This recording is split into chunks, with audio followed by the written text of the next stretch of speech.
Good morning students, ये आपका part 7 video है और पार्ट 7 वीडियो में आज हम लोग अगले फंक्शन को देखने वाले हैं। अगला फंक्शन है हमारा लघु गणकीय फलन, लॉगरिथमिक फंक्शन। ये आपका घातांक फलन का ही उल्टा होता है, रेसिप्रोकल होता है। इसके बारे में मैंने एक अलग से वीडियो बना रखी है, लॉगरिथम आपको सिखाया है बड़े ही बेहतर तरीके से, उसका लिंक मैंने डिस्क्रिप्शन में दिया है।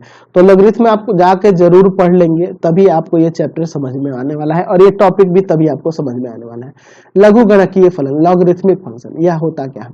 यदि a 0 से बड़ा हो, a 0 से बड़ा हो और a नॉट इक्वल टू 1 है, सेम कंडीशन आ गया जैसे हम लोग एक्सपोनेंशियल में देख रहे थे, वही कंडीशन यहाँ भी है कि a 0 से बड़ा हो और a 1 के बराबर ना हो, तो फलन f जो fx बराबर log बेस में a है और x है, log बेस में a है और यहाँ x है, log x इस तरह से इसके बेस में क्या है, a है, x इज ग्रेटर देन 0 से परिभाषित है, तो इसको हम लोग a आधार पर लघु गणकीय फलन कहते हैं। यानी कि fx बराबर में दिया है हमारे पास log x और बेस में क्या है, a है, और यहाँ a का वैल्यू क्या होना चाहिए, तो a का वैल्यू 0 से बड़ा होना चाहिए और 1 के बराबर नहीं होना चाहिए।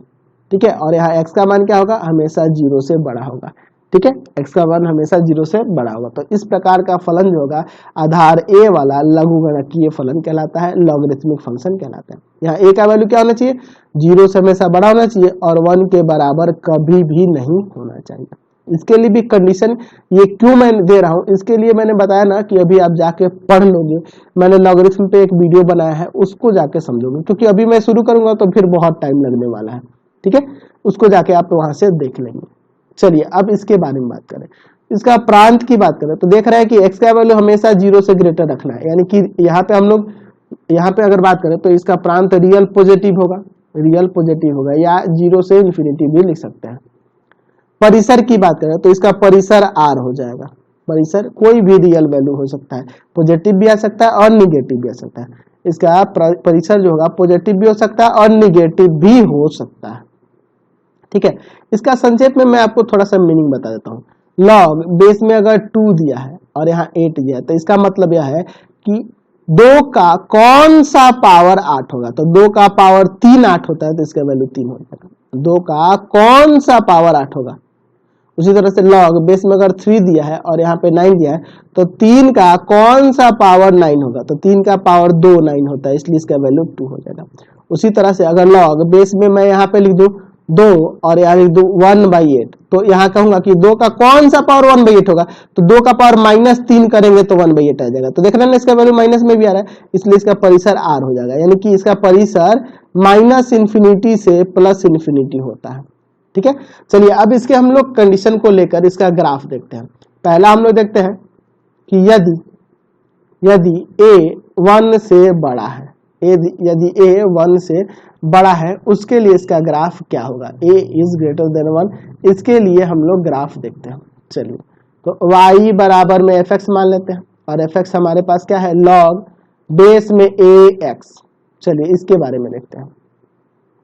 यदि हम लोग x को 0 से 1 के बीच में रखें, यहाँ ध्यान रखना कि a का वैल्यू 1 से बड़ा है, उसके लिए हम लोग बात करें, 0 से 1 के बीच में रखोगे, 0 से 1 के बीच में, और मान लीजिए log बेस में मैं यहाँ पर यहाँ बेस में 2 ले लेता हूँ और मैं यहाँ 1/4 रखता हूँ, तो 1/4 रखूंगा तो 2 का कौन सा पावर 1/4 होगा, तो -2। अगर log बेस में 2 रखता हूँ, यहाँ 1/8 रखता हूँ, तो 2 का कौन सा पावर, तो -3। तो यहाँ क्या देख रहे हैं, यहाँ 0 से 1 के बीच में लेने पर x का वैल्यू, इसका जो वैल्यू आ रहा है, इस फंक्शन का जो वैल्यू आ रहा है निगेटिव में आ रहा है, यानी कि इसका 0 से छोटा आ रहा है। fx का वैल्यू क्या आ रहा है, 0 से छोटा आ रहा है। देख रहे हैं ना जी, 0 से 1 के बीच में अगर हम लोग लेके चलते हैं x का वैल्यू, तो यहाँ ये निगेटिव प्राप्त हो रहा है। यदि x बराबर में 1 ले लेते हैं, यदि x बराबर में 1, तो log 1 का वैल्यू 0 होता है। log बेस में कुछ भी हो, कुछ भी बेस में हो, अगर यहाँ 1 दिया हो तो इसका वैल्यू 0 होगा, क्योंकि a का कौन सा पावर 1 होगा, तो a का पावर 0 करेंगे तभी ना 1 आएगा। a का पावर 0 करेंगे तो a का पावर 0 करेंगे तभी ना 1 आएगा, यानी कि इसका वैल्यू 0 हो गया। ठीक है, जो डिग्री इसका होगा वही ना यहाँ पे आंसर आएगा। यानी कि अगर x बराबर 1 लेते हैं तो यहाँ पर fx का वैल्यू होगा वो 0 आ जाएगा। यदि अगर हम लोग x का वैल्यू 1 से बढ़ा लें तो जाहिर सी बात है इसका वैल्यू 0 से बढ़ने लगेगा, पॉजिटिव आने लगेगा, 0 से बड़ा होने लगेगा। x का वैल्यू 1 से बढ़ा लें तब, जैसे अगर मान लो मैं यहाँ पे बात करूँ log 4, अगर बेस में 2 दिया है यहाँ 4 ले लो, क्योंकि आपका a का वैल्यू 1 से बड़ा रखना है ना जी। अगर 2 दिया या 4 दिया तो 2 का पावर 2 ना 4 होता है, log बेस में 2 दे दे यहाँ 8 दे तो 2 का पावर 3 ना, यानी कि देख रहे हैं पॉजिटिव आने लग रहा है, यानी 0 से बढ़ने लग रहा है। समझ गए ना ये तीनों कंडीशन। अब इसका ग्राफ देखिए, इसका ग्राफ हम लोग देख लेते हैं। ये आपका x और यह y axis, x x dash y और y डैश। समझिए यहाँ देखो x का 1 लेने पे y का 0 आया है, x का 1 लेने पे y का 0, x का 1 और y का 0 यहाँ होगा। चलिए यहाँ देखिए, यहाँ पर x का वैल्यू अगर हम 0 से 1 के बीच में ले तो 0 से छोटा होते जा रहा है, 0 से छोटा होते जा रहा है, ठीक है, 0 से छोटा होते जा रहा है y का वैल्यू, यानी नीचे की तरफ जाएगा, 0 से छोटा होते जा रहा है यानी नीचे की तरफ जाएगा। देख रहे हैं ना, हम लोग इसको ऐसे दर्शा दे रहे हैं। यहाँ देखो इसका मतलब क्या है कि x का वैल्यू 0 से 1 के बीच में है और y का वैल्यू क्या आ रहा है, 0 से छोटा होते जा रहा है, निगेटिव में, y के निगेटिव की तरफ आते जा रहा है। अच्छा अगला यहाँ देखो, x का वैल्यू 1 से बड़ा लेने पे, 1 से बड़ा यानी ये लेने पे y का वैल्यू 0 से बढ़ते जा रहा है, y का वैल्यू 0 से बढ़ते जा रहा है, यानी इसका ग्राफ इस तरह से होगा। तो यह कब, ये y बराबर log x का ग्राफ है, कब, जब a का वैल्यू 1 से बड़ा है, ये log बेस ax का ग्राफ है, कब, जब a का वैल्यू 1 से बड़ा है उसके लिए। ठीक है, चलिए अब दूसरा लेते हैं। दूसरा कंडीशन, जब a का वैल्यू 0 से 1 के बीच में है तब, तो y बराबर में fx और fx बराबर में क्या है, log बेस में a है, यहाँ x है। चलिए इसके लिए समझिए, यदि हम लोग 0 से 1 के बीच में x का वैल्यू लें, यहाँ a का वैल्यू क्या है, 0 से 1 के बीच में है। चलिए तो अगर मैं यहाँ पे कहूँ कि log बेस में मैं 1/2 देता हूँ, बेस में 1/2 देता हूँ, ठीक है, अगर मैं यहाँ पर 1/8 रखूँ तो 1/2 का कितना पावर 1/8 आएगा, तो 3 log 1/2 बेस में दिया, 0 से 1 के बीच में है, और यहाँ पे 1/16 दिया, तो 1/2 का कितना पावर करेंगे तो 1/16 आएगा, तो 4। तो देख रहे हैं यहाँ क्या हो रहा है, वैल्यू बढ़ते जा रहा है, वैल्यू बढ़ते जा रहा है, 0 से बड़ा होते जा रहा है। fx का वैल्यू क्या हो रहा है, 0 से बढ़ते जा रहा है, 0 से ग्रेटर हो रहा है, 0 से बड़ा हो रहा है। यदि x बराबर में 1 ले लो, तो 1 लूंगा तो यहाँ पे कुछ भी रखो, बेस में आप यहाँ पे जैसे वो 0 से 1 के बीच में जैसे 1/2 है, और यहाँ पे अगर हम लोग 1 रख दे तो 1/2 का कौन सा पावर 1 होगा, तो 1/2 का पावर 1 ही, 1/2 का पावर 0 1 होगा, 1/2 का पावर 0 1 होगा, यानी कि इसका वैल्यू 1 हो जाएगा। 1/2 का पावर क्या 0 होगा, 1 होगा। यदि x का वैल्यू 1 से बढ़ा लेते हैं, अगर मैं यहाँ log बेस में 1/2 ही लेके चलता हूँ, क्योंकि हमें 0 से 1 के बीच में लेना है, और यहाँ पर जैसे मैं 4 रख देता हूँ, तो 1/2 का पावर -2 करेंगे तो 4 आएगा, 1/2 का पावर -2 करेंगे तो 4 आएगा ना। यहाँ देख लो 1/2 का पावर -2 करेंगे तो ये पलट जाएगा, 2 का पावर 2 हो जाएगा, जो 4 आ जाएगा।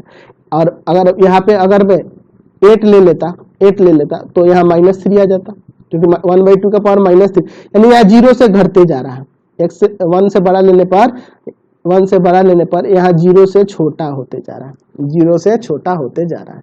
चलिए अब इसका ग्राफ यहाँ पर खींच देते हैं। समझ में आ रहा है ना, बहुत ही इंटरेस्टिंग टॉपिक है और बहुत ही अच्छा चैप्टर भी है, और इससे संबंधित मैंने सारा चीज नीचे आपको डिस्क्रिप्शन में एक वीडियो दे रखा है, लॉगरिथम बहुत ही इंपॉर्टेंट है, उसको जाके आप पढ़ लोगे तभी आपको ये समझ में आना है। 1 और 0 तो ही होगा। देखिए यहाँ पे हम लोग क्या देख रहे हैं, 0 से 1 के बीच में 0 से बड़ा हो जा रहा है, fx का वैल्यू 0 से बड़ा हो रहा है जब x जो है 0 से 1 के बीच में, 0 से 1 के बीच में 0 से 1 के बीच में इसका वैल्यू क्या हो रहा है, बढ़ते जा रहा है, बढ़ते जा रहा है, धनात्मक होते जा रहा है, 0 से बड़ा होता है। तो 0 से 1 के बीच में यहाँ पे fx का वैल्यू 0 से बढ़ते जा रहा है, यानी कि कुछ इस तरह से हो रहा है, ठीक है। और 1 से बड़ा लेने पर, x का वैल्यू 1 से बड़ा लेने पर fx का वैल्यू यानी y का वैल्यू 1 से छोटा होते जा रहा है, यानी कि 0 से छोटा होते जा रहा है, यानी माइनस की तरफ जा रहा है, यानी कि इसका ग्राफ इस तरह से आएगा। 1 से बड़ा लेने पर fx का वैल्यू 0 से छोटा होते जा रहा है, यानी y डैश की तरफ जा रहा है ऐसे। तो यह आपका ग्राफ हो गया y बराबर log बेस में ax का, कब, जब यहाँ पर a लाई करेगा 0 से 1 के बीच में, तब उसके लिए। ठीक है, तो दोनों ग्राफ में आप डिफरेंस देख रहे हैं, ये नीचे फैल रहा है, ऊपर पतला होते जा रहा है, और उसमें ऊपर फैलते जा रहा था, नीचे पतला होते जा रहा है। तो दोनों में फर्क है, कोई दिक्कत नहीं है, आपको क्लियर हो गया। और इससे संबंधित बहुत सारी चीजें हैं, इसमें मैंने लगभग 33-35 मिनट का लॉगरिथम पे ही एक वीडियो बना रखा है, तो उसको जरूर देख लेंगे, लिंक डिस्क्रिप्शन में है। चलिए अगला फंक्शन देखते हैं, व्युत्क्रमणीय फलन, reciprocal function. Function f r-0, यानी कोई भी रियल नंबर होगा 0 को छोड़कर, इसका प्रांत कोई भी रियल है 0 को छोड़कर, टू r जो F X equal to 1/x और x नॉट इक्वल टू 0, क्योंकि देखिए एफ एक्स बराबर में 1/x दिया है, अगर x 0 के बराबर हो जाएगा तो अपरिभाषित हो जाएगा ना, इसलिए कह रहा है x नॉट इक्वल टू 0, कुछ भी हो सकता है 0 को छोड़कर, से परिभाषित व्युत्क्रमणीय फलन कहलाता है, यही आपका व्युत्क्रमणीय फलन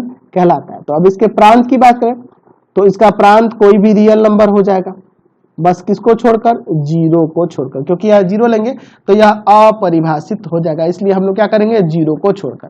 अच्छा, इसके परिसर की बात करें तो परिसर देखो, अगर मैं 0 को छोड़ के कोई भी यहाँ पे वैल्यू रखूं तो इसका मान रियल ही प्राप्त होगा, रियल प्राप्त होगा ना, तो इसका परिसर जो होगा r हो जाएगा, इसका परिसर क्या हो जाएगा, r हो जाएगा। क्लियर हो गया। चलिए अब इसकी बात करें आलेख की, तो मैं इसे मान लूंगा, माना y बराबर में f(x), ठीक है।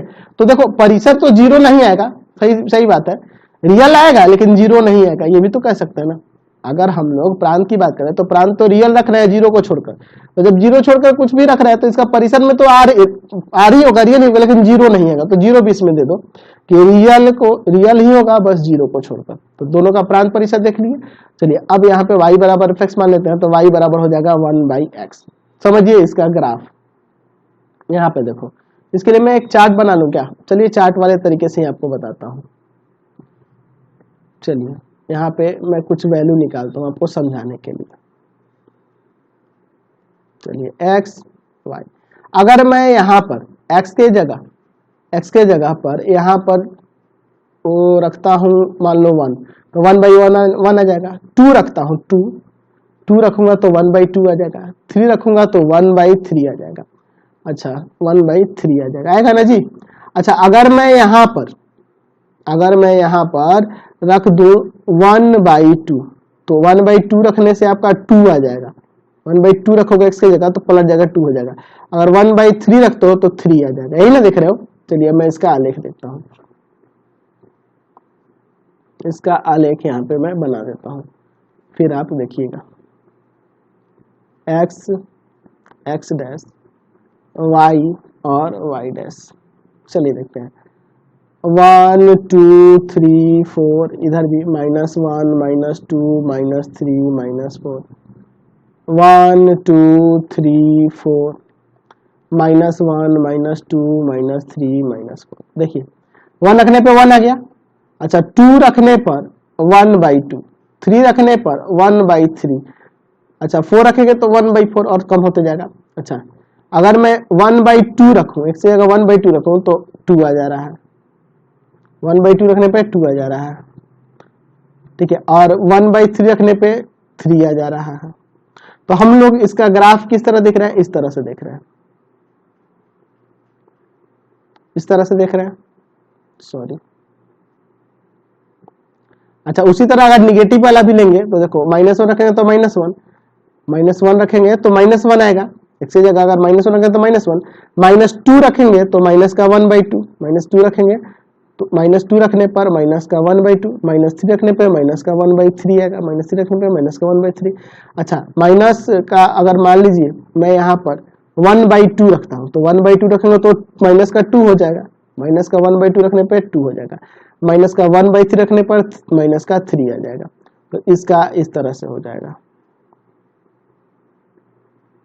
देख रहे हैं ना, इस तरह से इसका आलेख एक वक्र के रूप में, यहाँ भी इधर और इधर भी ऐसे। तो यह आपका y बराबर 1/x का आलेख हो जाएगा, जहां x नॉट इक्वल टू 0, ठीक है। तो यहाँ पे इसको प्रांत और परिसर आपको पता चल गया कि कोई भी रियल होगा 0 को छोड़कर, और परिसर भी रियल होगा 0 को छोड़ देंगे, क्योंकि देखो इसमें 0 रखे हैं तो 0 कभी आएगा ही नहीं, इसलिए परिसर में 0 को हटा ही देते हैं। अगला बात करते हैं मुख्य वर्गमूल फलन, या सिर्फ सिंपल वर्गमूल फलन भी कह सकते हैं। चलिए यदि x इज ग्रेटर देन और इक्वल टू 0, तो f(x) बराबर में एफ एक्स बराबर रूट एक्स, जहाँ एक्स क्या है अऋणात्मक वर्गमान को सूचित कर रहा है, यहाँ एक्स क्या है अऋणात्मक संख्या होनी चाहिए, यानी कि वहाँ कोई भी पॉजिटिव रियल नंबर ही होगा और जीरो भी हो सकता है, जीरो के साथ साथ पॉजिटिव रियल नंबर और जीरो भी हो सकता है। तो यहाँ लिखा है कि एफ एक्स बराबर में रूट एक्स दिया हो और एक्स जीरो और जीरो से बड़ा हो, एक्स का मान क्या हो जीरो हो या जीरो से बड़ा हो, तो इसे ही हम लोग मुख्य वर्गमूल फलन कहते हैं या सिंपली वर्गमूल फलन भी कहते हैं। वर्गमूल फलन क्या है, एफ एक्स बराबर में रूट एक्स दिया है और यहाँ एक्स का मान क्या होना चाहिए, हमेशा जीरो और जीरो से बड़ा होना चाहिए, क्योंकि ये रूट के अंदर हमेशा धनात्मक होगा तभी यह परिभाषित फलन होगा, तभी यह वास्तविक फलन होगा।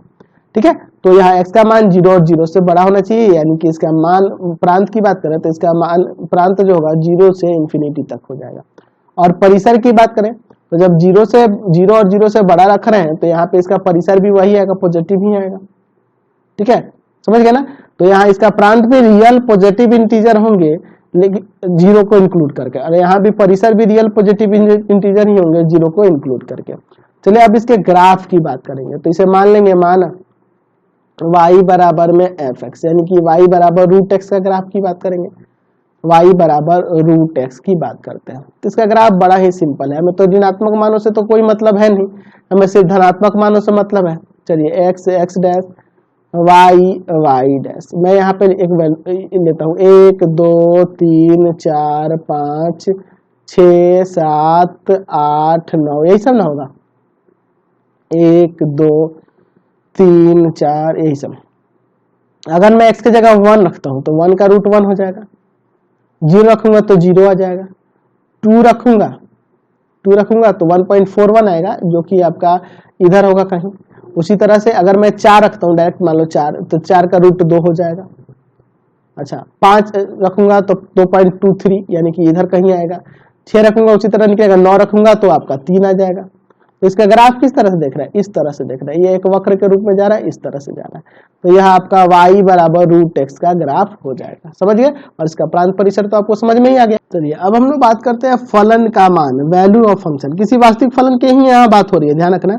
फलन f का मान x बराबर a पर एफ एक्स में x के स्थान पर a रखने से प्राप्त होता है और इस मान को एफ ए से सूचित किया जाता है। यानी कहने का मतलब मान लीजिए कोई फंक्शन दे दे एक्स स्क्वायर प्लस 2x और प्लस में 1, यह एक फंक्शन है। कह दे कि x बराबर 1 पर इस फंक्शन का वैल्यू क्या होगा, वही यहाँ पे कह रहा है x बराबर a पर फंक्शन का मान fa होगा, उसी तरह x बराबर 1 पर फंक्शन का मान f1 हो जाएगा और x के जगह क्या करेंगे, उस a के मान को रख देंगे, यानी 1 रख देंगे यहाँ पर, 1 का स्क्वायर प्लस में 2 into 1 और प्लस 1, यानी फंक्शन में जो चर होगा उस चर को हटाकर, जो स्वतंत्र चर होंगे उस चर को हटाकर जो मान दिया होगा उसको रख देंगे, वहां से जो आएगा वही आपका फंक्शन का मान हो जाएगा, वैल्यू ऑफ फंक्शन हो जाएगा। सॉरी 4 आ गया आपका, समझ गया ना। चलिए अब हम लोग बात करते हैं समान फलन, यानी कि इक्वल फंक्शन या आइडेंटिकल फंक्शन क्या कहलाते हैं। दो फलन f तथा g समान कहलाते हैं। दो फंक्शन f और g समान कब कहलाएंगे, यदि दोनों फलनों के प्रांत समान हो और उन प्रांत पर उनके वैल्यू समान हो। एफ एक्स बराबर जी कब हो, एफ के प्रांत में स्थित सभी एक्स के लिए, यानी कि फंक्शन के जो प्रांत होंगे उन प्रांत पर उनके वैल्यू भी अगर समान होंगे तभी वो इक्वल फंक्शन कहलाएंगे। ठीक है, दिखने में इक्वल नहीं होना चाहिए, उनके प्रांत समान होना चाहिए और उन प्रांत पे उनके मान समान होना चाहिए, तभी वो फंक्शन इक्वल होंगे। जैसे मान लीजिए ए एक सेट ले लेते हैं 0 और 2 के एलिमेंट है, और बी दूसरा सेट लेते हैं जिसका एलिमेंट 1 2 3 4 5 6 दिया है। ठीक है, मैं कह रहा हूं कि एफ ए से बी में एक परिभाषित फलन है, माना एफ ए से बी में एक परिभाषित फलन है जो एफ एक्स बराबर 2x प्लस 1 से परिभाषित है, और एक फंक्शन जी है वह भी ए से बी में परिभाषित है, यानी कि इसका यह प्रांत है और यह सह प्रांत है, और यह जी एक्स बराबर कैसे परिभाषित है, एक्स स्क्वायर प्लस 1 में। तो यह दोनों बराबर फंक्शन कब कहलाएंगे, जब दोनों के प्रांत बराबर होंगे और उनके प्रांत पर मान भी बराबर होंगे। चलिए देखिए, अगर हम लोग बात करें तो दोनों फलनों के प्रांत समान है, f का प्रांत और g का प्रांत, दोनों का प्रांत जो है आपका a है। ठीक है, इसीलिए ये दोनों के प्रांत इक्वल हो गए और उस प्रांत पर दोनों फंक्शन का मान देखते हैं। अगर मैं 0 की बात करूं, 0 प्रांत का ही एलिमेंट है, तो यहाँ 2 into 0 प्लस 1 आ जाएगा आपका 1। अगर मैं g0 की बात करूं तो 0 का स्क्वायर प्लस 1, यह भी आपका 1 आ गया। अगर उस यहाँ देख रहा हूं कि f0 बराबर होगा किसके, जी जीरो के। तो इस वैल्यू इस पे तो समान है, चलिए दूसरा जो है प्रांत में दूसरा एलिमेंट उसको लेते हैं 2 पर, तो 2 इंटू 2 प्लस 1, 2 दूना 4 1 5। अच्छा फंक्शन जी में भी रखता हूँ 2, तो 2 का स्क्वायर प्लस 1, तो ये भी 5। तो ये देख रहे हैं कि यहाँ भी F2 भी बराबर है G5 के, G2 के। क्या देख रहे हैं कि इनके दोनों के प्रांत समान है और उस प्रांत पर दोनों के वैल्यू भी समान आ रही हैं। दैट मीन्स यह दोनों फंक्शन इक्वल है। यह दोनों कैसा है फंक्शन है, इक्वल फंक्शन है, समान फलन है। तो देखो दिखने में तो ये अलग अलग है, लेकिन है ये इक्वल फंक्शन इसलिए क्योंकि दोनों के प्रांत समान आ रहे हैं और उस प्रांत पर दोनों के मान भी समान आ रहे हैं, इसीलिए यह दोनों फंक्शन इक्वल है। चलिए अब हम लोग बात करेंगे वास्तविक फलनों का बीज गणित। इनका कुछ अलजेब्रा रूल है उसको देखते हैं। पहला रूल क्या है, दो वास्तविक फलनों का योग, सम ऑफ टू रियल फंक्शन। हमारे पास एक फंक्शन f है जिसका प्रांत x है और सह प्रांत r है, यानी कि फंक्शन f x2r में डिफाइन है और फंक्शन g भी x2r में डिफाइन है। और दोनों में जो ये x देख रहे हैं दोनों का प्रांत समान देख रहे हैं ना, और यह दोनों x जो देख रहे हैं यह आपका सबसेट है r का, रियल नंबर का सबसेट है। जाहिर सी बात है, मैंने फंक्शन में ही बता रखा है कि फंक्शन में अगर वह जो डिफाइंड फंक्शन होंगे उनके जो प्रांत और सह प्रांत होंगे वह सबसेट होने चाहिए वास्तविक संख्याओं के, बिल्कुल सबसेट होने चाहिए। तो हम f प्लस जी यानी दो फलनों का योग, दो फलन f और g का योग f प्लस जी से दिखाएंगे। कैसे वो डिफाइन होगा, तो वो भी x2r पर ही परिभाषित होगा, उनका प्रांत और सह प्रांत भी उन्हीं के प्रांत और सह प्रांत ही होंगे।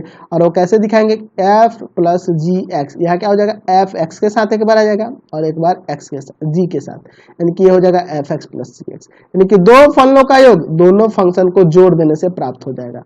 जैसे मान लीजिए कोई फंक्शन a टू b में डिफाइन है और फंक्शन g भी a टू b में डिफाइंड है, कोई भी हो सकता है उसके प्रांत सह प्रांत जो भी हो। अच्छा, और यहाँ पर दिया हो हमें f(x) बराबर में 2x प्लस 1 और यहाँ पर gx बराबर में यहाँ पे दे दिया हो आपका 3x प्लस में 2, तो हमें निकालना है f प्लस gx।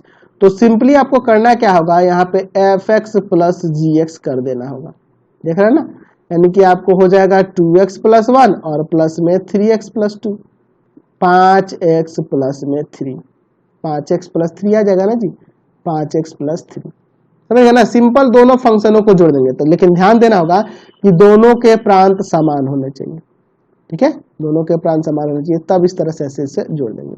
दो फलनों के अंतर की बात करें तो उसी तरह से यहाँ पे भी f x2r पे डिपेंड है और g भी x2r पे, और यहाँ x जो है सबसेट है r का, तो इन f और g का अंतर f माइनस जी से सूचित करते हैं और उसका भी वो भी परिभाषित होगा x2r पर ही, और उसका अंतर में क्या होगा कि खाली घटा देंगे। अगर मान लीजिए इसी का अंतर निकालना होता f माइनस जी, तो हमें क्या करना था कि फंक्शन fx में से फंक्शन gx को सिर्फ घटा देते, 2x प्लस 1 में से घटा देते 3x माइनस 2 हो जाता, तो यहाँ पे माइनस का x और माइनस का 1 आ जाता है, ठीक है। तो सिंपल है, योग अंतर समझ गए फलनों का। उसी तरह से गुना भी होगा, गुना वाला चलो ना यहीं पे मैं लिख देता हूँ, ऐसे लिख सकता हूँ, दो वास्तविक फलनों का, वास्तविक फलनों की ही बात हो रही है, वास्तविक फलनों का गुणा, तो सेम यही चीज लिखेंगे, यहां तक ये दोनों स्टेप तो वही रहेंगे। और उसको कैसे डिफाइन करेंगे, तो f इंटू जी, इस तरह से f इंटू जी, वो कैसे डिफाइन होगा, वो अभी आपका x2r पर ही डिफाइन होगा। मैं ये दो स्टेप यहाँ नोट कर लेना, मैं डायरेक्ट लिख रहा हूँ, ठीक है। और ये कैसे, ये से परिभाषित होगा, और f इंटू जी एक्स कैसे डिफाइन होगा, तो fx इंटू जी एक्स, यानी दोनों फलनों में सिंपली गुना कर लेना है, दोनों फलनों में सिंपल गुना कर लेना है, तो उनका वह प्रोडक्ट निकल जाएगा, दो वास्तविक फलनों का गुणन हो जाएगा। और यहाँ पे x किससे बिलोंग करेगा, तो x उनके प्रांत से बिलोंग करेगा। उसी तरह से भाग की बात करेंगे, तो अगर भाग की बात करेंगे तो भाग का भी देख लीजिए। अगर मैं यहाँ पे लिखूं दो वास्तविक फलनों का भाग, वास्तविक फलनों का भाग, मान लेते हैं कि यही चीज दिया है, फंक्शन f जो है x2r पर डिफाइन है और फंक्शन g जो है x2r पर डिफाइन है, और x जो है सबसेट है r का, x जो है सबसेट है r का, तो f तथा g का भाग f बाई जी से ऐसे डिफाइन होगा, f बाई जी से डिफाइन होगा। और ये कैसे इसको दिखाएंगे, तो f बाई जी से ऐसे निरूपित करेंगे, और वह कैसे डिफाइन होगा, तो f बाई जी एक्स बराबर हो जाएगा एफ एक्स बटा जी एक्स। और ध्यान रखना होगा कि जी एक्स जीरो के बराबर ना हो, क्योंकि यह 0 के बराबर होगा तो यह परिभाषित हो जाएगा ना। तो सिंपली फंक्शन f(x) में फंक्शन g से भाग कर देंगे, वही उनका भाग हो जाएगा। तो गुना भाग जोड़ घटाव सिंपल है, जो भी फंक्शन दिए गए होंगे दो फलनों का योग गुना अंतर जो भी करना है वो सिंपल कर देंगे। जोड़ना होगा तो जोड़ देंगे, गुना करना होगा गुना करेंगे, घटाव करना होगा घटाव कर देंगे। लेकिन ध्यान रखना होगा कि दोनों का डोमेन समान होना चाहिए, समझ गए? ठीक है, तो कोई दिक्कत नहीं है आपको जोड़ घटाव गुना करने में, बहुत ही सिंपल सा टॉपिक है। तो इस वीडियो में इतना ही, नेक्स्ट वीडियो में हम लोग आगे बात करेंगे। ये आपका टॉपिक खत्म हो गया, आप सीधे हम लोग एक्सरसाइज में चलेंगे। और इससे रिलेटेड वीडियो देखने के लिए सीधे डिस्क्रिप्शन में जाएंगे, पूरे बुक का लिंक नीचे डिस्क्रिप्शन में मिल जाएगा। Thanks for watching the video.